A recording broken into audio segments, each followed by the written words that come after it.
So maybe my first question that I would like to start with is growing up with Nile. You've been there from the beginning, I'm pretty sure.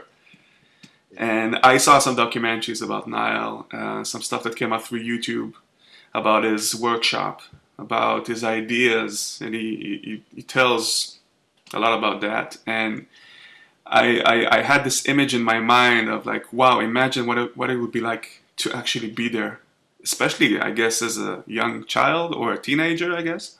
Oh yeah, definitely young. In fact, his wife Linda babysat me a few times, and I was dropped off over at their house, and even at a very young age, young enough to be babysat, there was a little tiny synthesizer. It might have been a microcon actually that Hmm. he had out for his kids to play with. Right. Uh, his wife Linda's amazing. She's brilliant. She's a very talented architect and Hmm. designs a few of the houses they've lived in and additions to them. But she was from a young kid. I remember she made me so happy, and she read the Gingerbread Man book to me and stuff. But I remember seeing a little synthesizer in there and just thought, yeah, that makes sense for Nile, for my uncle that has all this weird stuff. Um, that was in his Salt Lake City home. That was kind of a small home, and it had a basement full of electronics and a big grand piano sideways on the wall, opened up with all the strings and guts exposed that he would pluck on and do concrete music on, and like music. I don't recall how they say it in France exactly, but music la concrete or whatever, musique la concrete, which I love.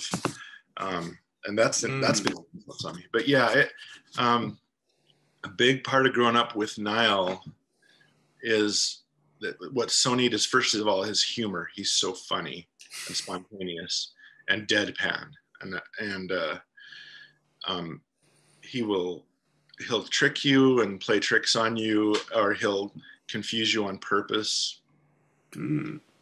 He as when I think it was when I was about 20 or so, he was talking to me about he just got a new sampler,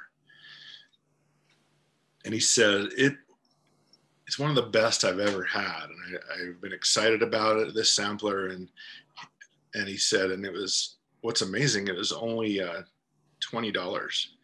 Hmm. As we went on to talk about it, and I picked his brain, because I've been way into sample engineering. I come to find out in the conversation he was talking about a box of chocolates of different samples of chocolate. so he'll grab your interest, and then it'll just be ridiculous. Um, Awesome. he's so funny, and he's adventurous. So part of a neat part of growing up with him is um, learning that his personality and his expertise don't just lend to music, but to everything else. Hmm. And so he as a kid, I watched him hang gliding a lot, and he'd go camping and trying out things. Um, I was really surprised one day. I didn't realize he was kind of a big deal in a way with synthesizers and stuff, but in grade school, so maybe second grade or so, we had an assembly, and and I didn't know about who it was, but it was some musical presentation. But it was Hmm. a group that Nile was in to just help. They just played cool songs, and I think there was 7 people in it or so, playing all different instruments and playing unusual, fun stuff. But I looked up there and I thought, that's my uncle up there. Wow, I didn't know he's in a band or something. And he was playing EVI, and it was a very early one. It was so early that it was one that was, my memory is that it was clear and you could kind of see the insides of it. Okay. He was up there playing EVI, and he was also part of part of the performance. He walked on his hands while playing a tiny harmonica in his mouth and did that. So he does. He's an entertainer and just fun. But yeah, Wow. and kind and funny, and a neat guy, a very thoughtful, kind, nice person. So Yeah. yeah, definitely Yeah. some neat things with. I just actually saw. Actually, I wanted to reach him, and I couldn't reach him. I don't know. I tried some emails, but it didn't work. But then I saw that somebody else already spoke to him and just released like a 3-part interview about well, basically everything from the beginning up till now, which was really really interesting to see. And I kind of get the impression that he's a very pure guy. Could that be a very Good way to say it. Yeah, is that a good word? Yeah. oh, it's excellent. It's a very good word for him. He is so sincere and comfortable in his skin, and um, Mm. a purity of brain focus and mind focus, and um, he and thinking about the universe and thinking about physics. And in that downstairs that he has now, his workshop, he's always doing stuff. He wanted to make a cathode ray tube, and he did. Mm. And just like, I wonder, and he'll do things just to personally touch upon science and see it happen, or test it and find something new about it. Mm. Yeah, and purity and is everything about him. Also, utterly honest about his. If you ask him something, you're gonna get his honest feelings, or completely misled into a comic trap or something, which is fun too. but a dead honest guy, and a refreshingly honest guy. So yeah. Beautiful. Wow. So along the years, you pick up the EVI yourself. You start playing it, and I'm subscribed to your YouTube channel. So I check all the videos you have there, and I saw the clips you put on. And one of the things that I noticed is that you use modular synths a lot. Yes. And well, I don't really know, besides you, to be honest, anyone that does it. Well, And I'm just curious to know. I mean, you're aware of everything that's out there, from software to to hardware and modular synths. I'm curious to know why. I there's long roots in it, and a lot of it's my influences.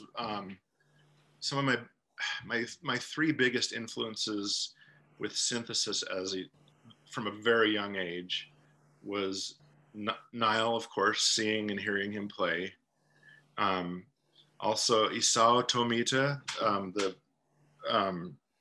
Japanese composer and synthesist, who brought us some of the earliest synthesis classical music. And so there was Wendy Carlos with the switched on Bach and stuff, and I think pretty shortly after that, Isao Tomita. So and I was already into classical music myself as a trumpet player, and because my father was a professional violinist when he was really young, before he became a dentist. And so I was always hearing. I heard my dad at the symphony perform and play, and he was a professional violinist. But he also, when he became a dentist, he still played with a professional grade symphony, the Salt Lake Symphony, made up of people who had other occupations but were high caliber. And I even ended up playing trumpet with my father in Salt Lake Symphony when I was old enough and could play well enough to audition. But I'm getting really off on a tangent. So modular. Isao Tomita used a lot of modular. Wendy Carlos obviously too, and so. But also hearing those early analog EVIs and stuff and seeing them. Really influenced me. And then also a big, another really big in my youth is Chip Davis of Mannheim Steamroller, who I really, especially his earliest stuff, loved. And he was interesting, different than those other 2 influences, because he used a lot of analog stuff in his music, not so much out of choice. Mm-hmm. And this happens with a lot of people from that era, but just because that's what was built then. And Right. that's what they had. And then digital stuff came out, which I love for its purpose. I love sample technology. I've done so much sample patches, thousands of them, more than I'll ever record with. But I spent longer on some of those patches than a whole song, you know. But I love the technology. I even love the DX7 and that kind of digital stuff and digital FM. And but what I found is, as we moved from analog synths into the digital ones, especially the early ones, the concepts pioneering and breathtaking and neat. However, I was always like, when I would play those in music stores, especially because a lot of companies go out of their way to make really bad patches for their keyboards as the presets. I would go into those music stores and play them and think, I thought I loved synthesizers. Why don't I love these? You know, and a good sampler you do still love, absolutely, and use. But in time I realized, so like with Chip Davis and Mannheim Steamroller, as he went on and as music progressed, he used more of the digital stuff even to emulate and or his old analog, but he would go with what was kind of newest. But the Tomita stuff that was mostly that analog modular got me into modules. If you get a chance to play with a modular with someone that can point a few things to do, it's dangerous because it's addictive. And it's kind of, it's basically, it's so neat because it gives you physics, math, and music right hands-on. And what you immediately do, you might even not know why that just happened, but it's this instant your ears hear physics. And I am so happy there's been a resurgence of modular in the last 10, 15, 20 years. I love it. That it's, you don't have to be a millionaire to do it anymore, you know? Right. And what's interesting about this modular community is perhaps most of them are not musicians, but they just love the physics of sound. And so many of them don't even record stuff other than to pop it on YouTube and say, listen to what I made it do. And there are these people that will spend endless hours just tweaking and listening. And boy, I get it. But I also, because I listen to Tomita and still do regularly, I love. So he did modular renditions of Debussy and The Planets by Holst and pictures at an exhibition. Okay. And he doesn't try to emulate stuff, so to speak. He orchestrates beautifully in ways that actually offend a lot of classical musicians because it's so synthesis. But he is, and he passed away last few years, but he's so sincere about it and so unafraid to showcase what a synthesizer can sound like, and nothing else does. And so I love that I now can do modular, and I have secret weapon tools that Mr. Tomita would have loved to have with the breath controller and EVI. You know? Wow. It's funny, I wonder, because one of the things that I hear repetitively from, for example, Judd Miller, Steve Tavoloni, and even myself, because I own the first Akai's, the 1000s. Yes. There is something about CV to VCO than MIDI to VCO, DCO. Oh yeah. There's a different feel, different. I don't know. It's a whole.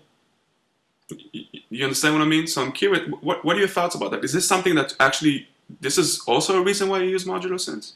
Yes. And why? And so in '85, and I'd been playing for at least a year or two before that on AVI from an early Steiner Parker that looks like a crew mark. But in '85, Nyle said, "Hey, if you'll pay for the parts, I'll build you an EVI." And so I got one of his analog kind of suitcase, so-called Right. EVI. And so it is. And here's the thing with an analog signal and response. It is the same resolution as an acoustic instrument, the responses, and the tones being built as well. Although they are of such an electronic simplistic purity compared to a flute or an oboe or a cello.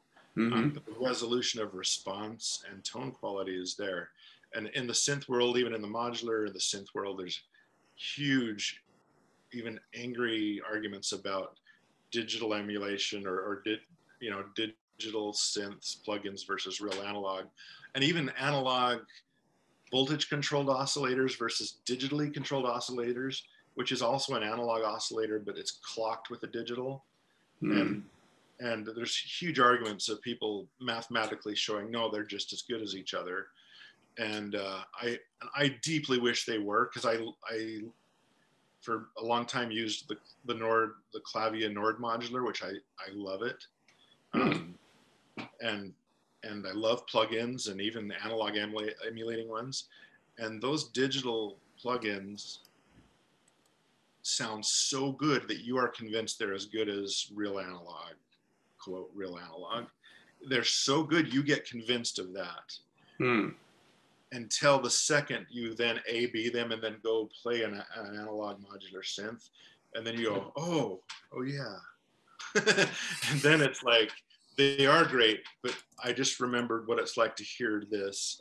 That being said, I'm not a defender of any type of technology or whatever. I think every technology does things others cannot. I love physical modeling. Sure. The Spiro stuff lately is so neat coming out. I love what you can do with sampling, and I love featuring those things. Wow. And another good way to look at it is like pipe organs and organ stops. And that is, I asked Nyle, how much more realistic can we make flutes and stuff with synthesizers? And he said, well, you have to remember that there's an organ stop you pull that says flute and trumpet. And back then, they were like, listen how well this is emulating flutes and trumpets. And right now, we don't even think of it like that. We think of it, that's an organ sound. And it's its own beautiful thing. And so that's a good way of looking at it. Tape delays, I've got a module that's a tape delay. It's a real cassette tape in there. It's funny that we go back to these old, at the time, thought maybe inadequate for certain things, but that doesn't really sound like a reverb. But now it's like, well, I don't want it to sound like a real reverb. I want it to sound like a tape delay. And slow it down. So that's true. Yeah, I bet particularly, funny enough, it's just sitting next to me. You know what these things? Exactly. Yeah. Absolutely. Man, I recorded some music on this thing, and it sounds amazing.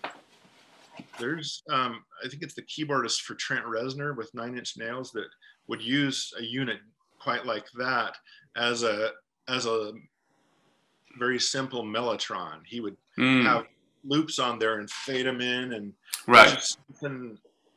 and that's kind of an analogish type thing too, where those tape heads are grabbing that stuff and you're fading it in. But yeah, amazing. Yeah.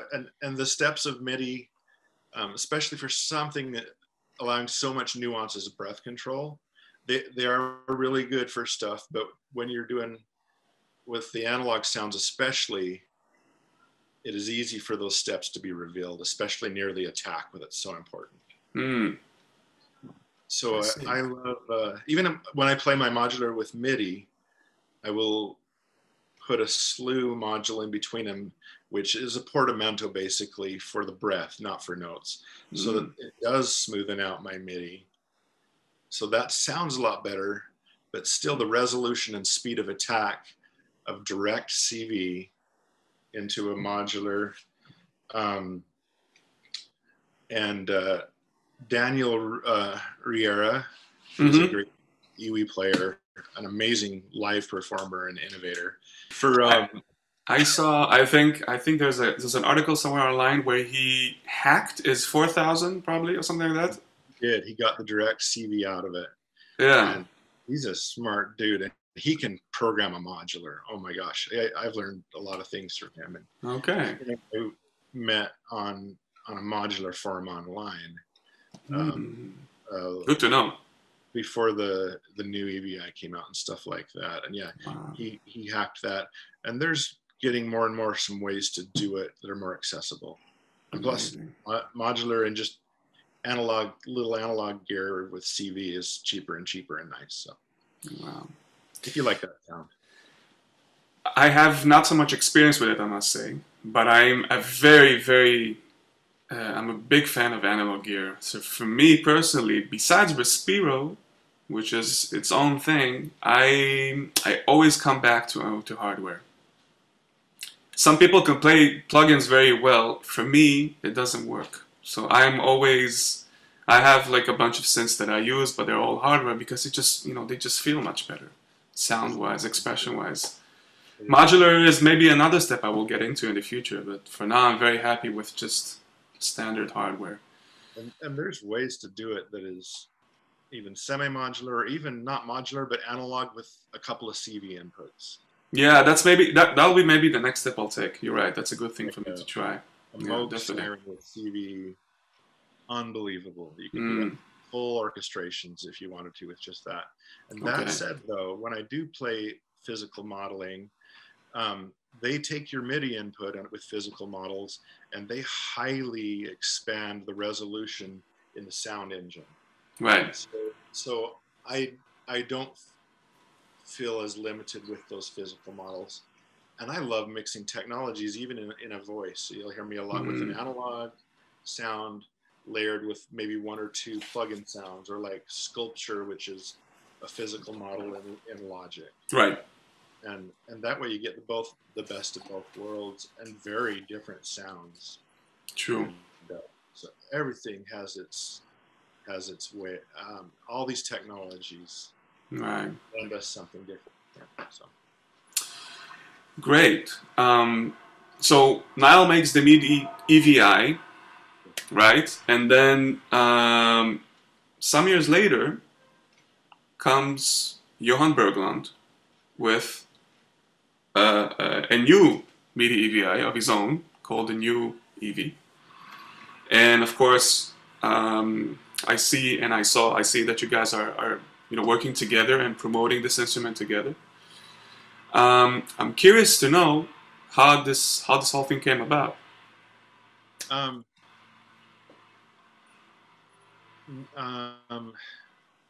Nyle is so good at designing and even building.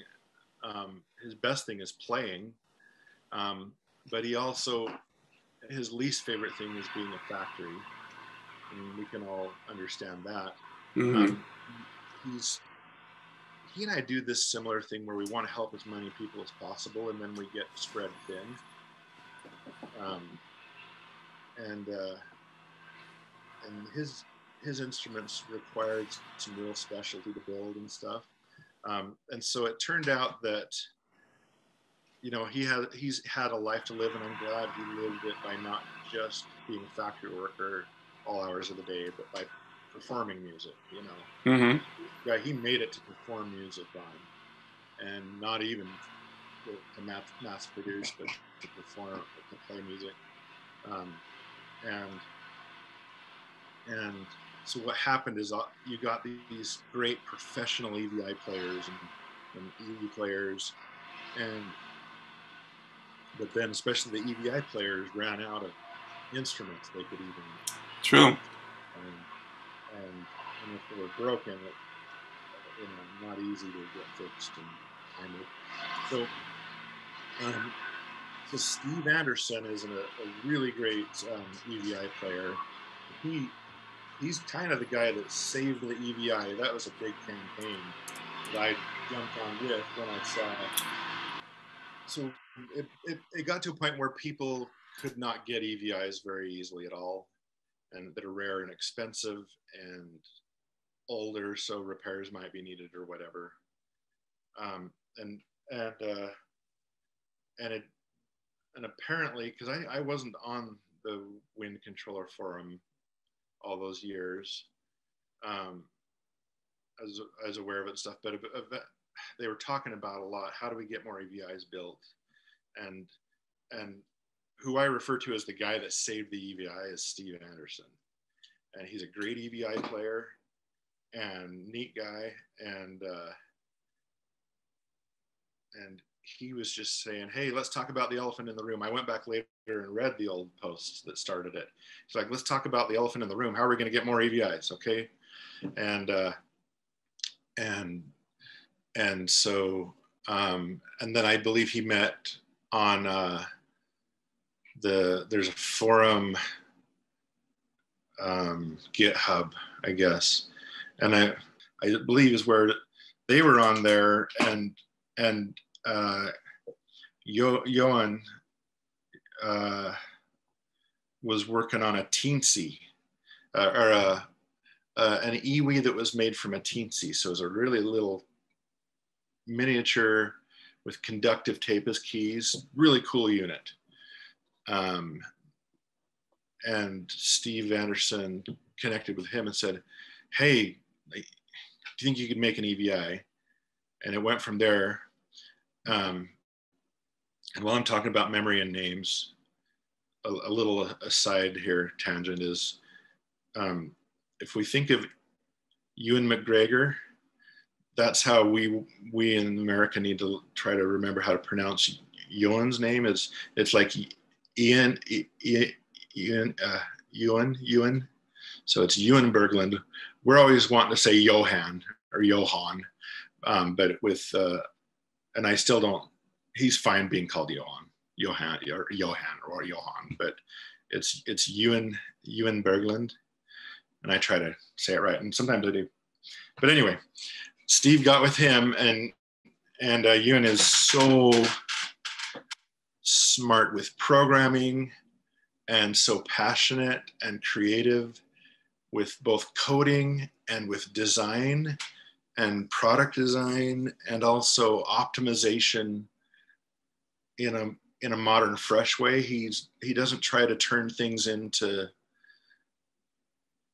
what it used to look like 2,000 or 4,000 years ago. He takes the best parts from then and leaves behind the parts we don't really need, which is very much what Nyle does.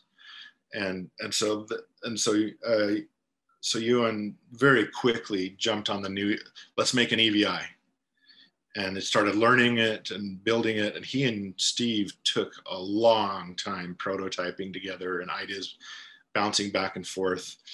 And I wonder, is that EVI, is it the same EVI that Nyle made? Was there sort of a connection? Well, there's a connection in that, Steve at that time was playing a Nile's MIDI EVI. And so that's where the shape got modeled and kind of the approach. And, it's a MIDI controller. It doesn't have internal sounds typically and almost ever. And, but yeah, so it's kind of like that shape and approach. And then,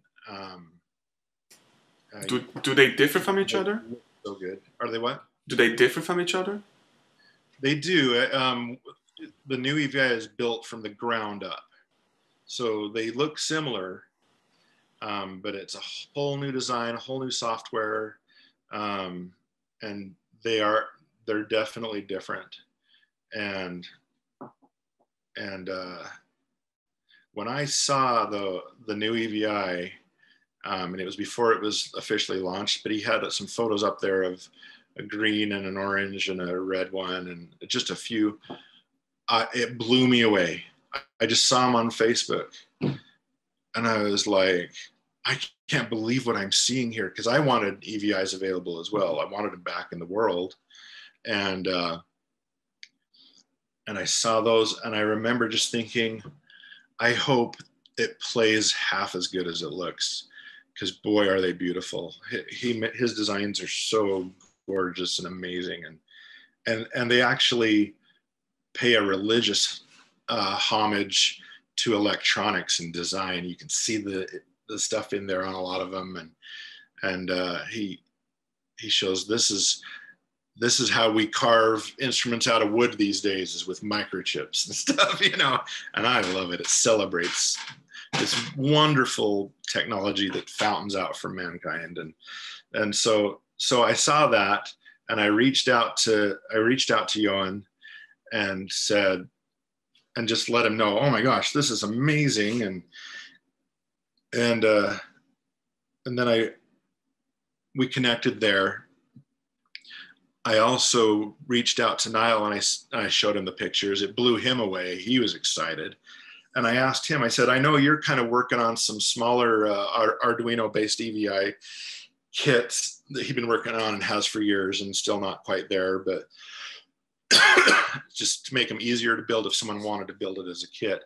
But I said, before I start promoting and backing this guy in Sweden, I want your blessing on it.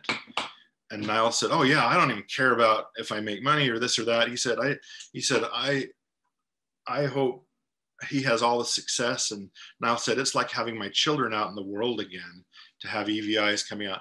And so it all ended up a great friendship with Johan and Nyle and myself. And that Nyle and I became consultants with it. He could have done it all without us, frankly, and he'd already done most of it. But it was fun to be a consultant, and also I'm good at kind of oddly promoting things and stuff, and so I jumped into that and promoting the new EVI. Hopefully, usually in a good way, because I can be obnoxious, but you know, but at least it's fun. So that's how that came to be. Yeah. Oh, and it turned out, it plays so well. It's an amazing instrument to play. I love playing the new EVI. It's beautiful. So amazing. I love playing the new Rad too. So. And the new, yeah, exactly, the new Rad. Yeah, it's this one. Yeah. Yeah. Amazing. Maybe some of the features that you think, what are the new features that the new EV has that we don't have on the original original MIDI EV? There's some of the stuff that in it is, well, it does have a screen on the bottom that helps with workflow and getting the sensitivities just right, and muting certain effects or setting up how you're going to do patch changes. There are things kind of like patch changes and polymodes on Nyle's MIDI EVI, and Ewan took them a similar, but some of them different directions and stuff. The rotator on his, I just really love it. It's neat. And the sensitivity, you can fine tune it to your preference so well, and including visually setting response curves. So instead of a linear breath curve, more of an exponential type thing that really more often appears in nature. But it's funny because a lot of the synths program those curves on their end, so I usually play a linear response curve. But you have all those things you can fine tune. The vibrato fine tuning is so out there, and vibrato. So breath is the biggest deal for me. Breath, as everyone watching this, typically, because they're wind synthesists, breath control is the biggest secret in synthesis out there. It's amazing. It brings human emotion so well into synthesizers that can be sterile, or just beautifully mechanical, but not human sometimes, which I love that kind of stuff too. Right. But to me, second place is that vibrato, especially that thumb lever vibrato, or with the bite in a good way. And so this is, by the way, something which looking at my own personal playing, I actually wish that I would have one as an EWI player and not an EVI player. Like if I also had that extra button in my EWI, because I do have a sort of a habit when I play. I like to move my fingers, you know, in a very in a slight movement kind of thing, and it's I mean, of course I could do it with my mouth, which I do, but I mean, it would be great also to have that on the EV on the EWI. I like it, and I prefer it, and it's one thing. Oh, it's so nice because it's a violinist's approach. Right. It's that vibrato, and I've actually made a number of my own devices, trying to get that vibrato on a keyboard or another instrument, electronic instrument, and I've done some funny ones too, like a keyboard on wheels that you drive it back and forth. Right. Yeah, this is something that I saw in your. Yeah, I saw it on your channel. You're kind of emulating the Martineau, right? Keyboard. And you added something there with a sort of I'm not sure what it was, but sort of a band that is moving, and you're kind of moving with that. Is that good? Yeah, and the Onde Martineau, it does have a keyboard that goes back and forth. Right. That jiggles, kind of. But it also has a pulley with a ring on it. Right. Right. Yeah. And I didn't know about that for very long. But Nyle brought it up to me, and he's like, well, of course you've heard this instrument. I go, no, I haven't. And then I obsessed over it. I started listening to it like, that's one of those things that grabbed me like an EVI. And it's because of that vibrato thing. But not only that, so I ended up making my own. Wow. A breath-controlled version of the Onde Martineau. And my version, what I added to it is breath control. And then also on some of the ones I've made, I have keys where I can do different notes and then do this. I even had one that was EVI fingering down here and then up and down like this. Okay. And so I can do vibrato, or I can do slow, beautiful up and down slides at a great range. And oh, that's a fun instrument to play. And then adding breath control to that to articulate. Right. That is a creature that is hard to play, especially because my instruments have been digital. They've been piano. So my notes, I hit the right notes. If I hit them, they're in tune. Or trumpet. The valves will get me the pipe length. I've never been a continuum player like a trombone or a cello or something. But now I am, and I'm not that great at it. But my emotion does come out in it well, I think, when I do it right. And it's fun, but it's a creature to play and to learn. But yeah, breath control, ribbon pulley controller, and it's better than the ribbons. I love the ribbon controllers, but that pulley keeps you locked in so well to that continuum and the vibrato. A ribbon you can step off the path a little too easily, and it just feels different. But yeah, it's a neat thing. And more, there's a few more companies that have put those out in a really good way too. So of remakes of them that are reasonably priced, even amazingly. So. Okay. I'm curious. Yeah, I'm curious. Which companies are they? Can you name a few?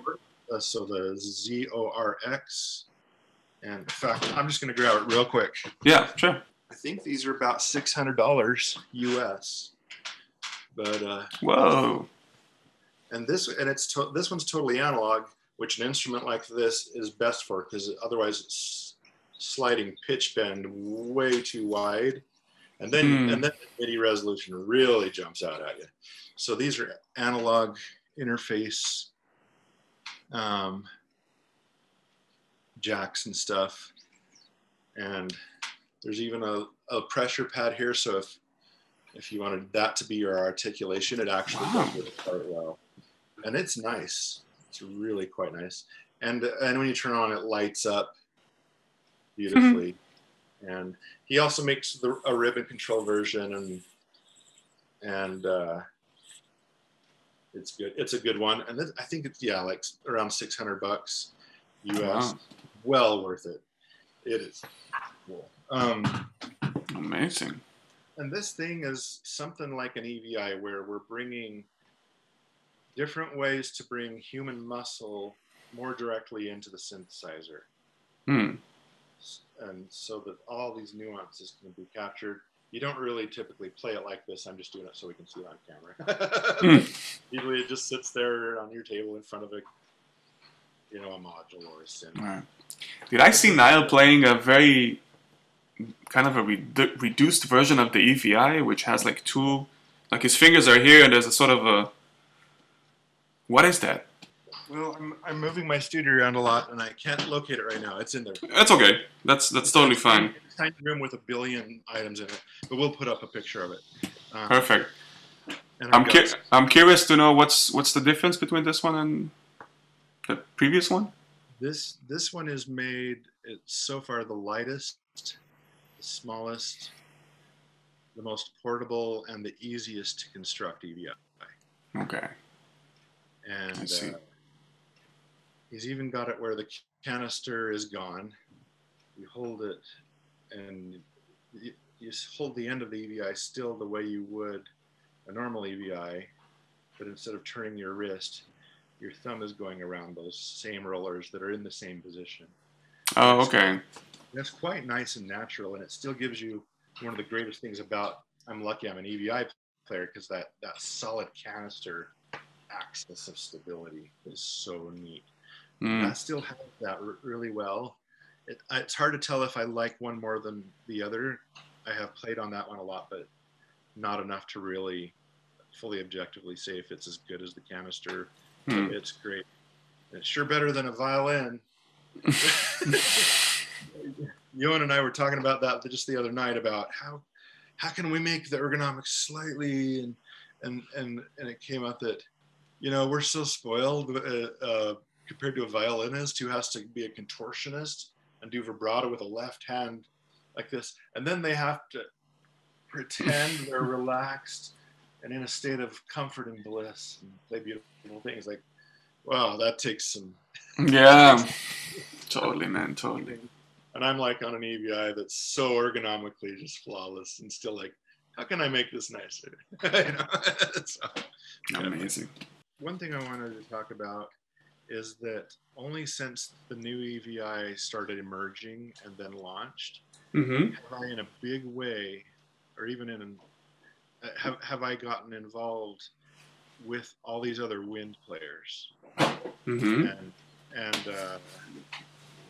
you know, with even just online, you know, of back and forth conversations online, and even then on telephone, and with like Don Kagan and Darren Barrett and Bruce Cassidy, some of these guys legendary from my youth, you know, like Bruce, the screaming trumpet player from Blood, Sweat, and Tears. And oh yeah, man, I heartstruck, you know, talking to Bruce. He's amazing, you know. There's this track, you know, I will never forget this one track that he records. He recorded on Nuclear Blues, the first track. Oh yeah, absolutely. I know that solo and everything. With that huge glissando in the beginning, that's insane. I heard that quite young, and I was like, oh my goodness. There's someone out there really doing it with rock this way, and I love that group's music anyway, and I love blues. But getting to know so many neat guys and gals that are playing this instrument, playing EVs and EVIs, it's very humbling, because they're really good and way better than me in so many ways. And I have my gifts and I do some pretty good stuff, but these guys are like legendary pros. And so it's intimidating, and it's really fun to hang out with them. And I'm getting less intimidated, but it's so ridiculous, me doing demos and stuff, getting up there knowing that some of these monster players are watching my videos, like, and I have to just remind myself, just do your thing, just be musical, and even these guys that are really good have liked my stuff. And I think it's because I have fun and mess around. I'm sincere. I'm not like hugely the most virtuoso player, but I can do some fun stuff. I love bringing visuals to it. I love doing lights, modular lights and everything. So you see what you're hearing, the more correlation. And it's interesting because there's a skill I didn't know I had for a long time, but I worked in Guitar City, which is a guitar, and then I sold keyboards and stuff there. I found that I've got a good skill for playing demonstrations of stuff. Because some people, and you'll get some guys in a music store that are great musicians, and some will go in and want a demo, and they'll show off their virtuosity and intimidate someone, or like even almost discourage. And some of that virtuosity is really great to show, of course. You want to say, in the future, it could be like this. But most of what I like to do, and I just naturally found I had a talent for it, was sitting at a sampler or a keyboard or the EVI and exploring, here's the tones you can get. Here's why vibrato is so cool. Here's some breath dynamics. And even if I do it in a way that's not that advanced, when you've heard one of my demos, they tend to be too long. So sometimes click and skip through them. But if you're really thinking about getting that piece of gear, you're going to know what it sounds like and a very vast range of what it can do. I'm about to put out a video of the Microcon module, and I'm editing it right now from a shoot. And honestly, my playing on this one, I almost had to redo it because my playing's not all that good. It's not as good as usual. But then I was watching the editing, and it's like, but it's good demo playing. You know what sounds are there. It's not a great Mark Steiner promo, so you can have him on your stage. But the playing really shows what that module can do, and it's all right. And well, I can only confirm that that when I watch your videos and I enjoy them very much, and they very much they have a message. I enjoy that very much. I try to do the videos that I want when I'm thinking there's a synth I want to get. I wonder what it can do, and you'll hear 2 or 3 seconds of kind of what you're after. And could you do some more of that, please, and not just those 2 notes? And yeah. So after you see mine, I just make the videos the way I'd want them. And sometimes that's a little too long and stuff. I'm getting better at that. But I'll tell you what's funny though is that the antithesis of that is Nyle. When he demos anything, it's like a concert. It's like he should be in a tuxedo. He goes, "Oh, let me run a few things." I'm like, "Oh," and you just sit there musically moved. And he can pull that off. And he can do it in a way that also doesn't totally intimidate you, but makes you like, dang, I want that instrument. Yeah. Oh yeah. I love his playing. And so, but that's something I wanted to bring out is I have loved getting to know the community of you and all these wind players. And likewise, I'm still starstruck, like talking back and forth with Dan Willis and Scott Wilson. Some of these they have so much talent in their brains. I don't know how it fits in one skull, so good. There's some dudes out there that blow my mind and fun, neat people. And so I also want to say just to the community, you guys are inspiring, and the music that gets played on these. But I wanted that brought up for sure. So thank you for that. Thank you to all of you guys. So.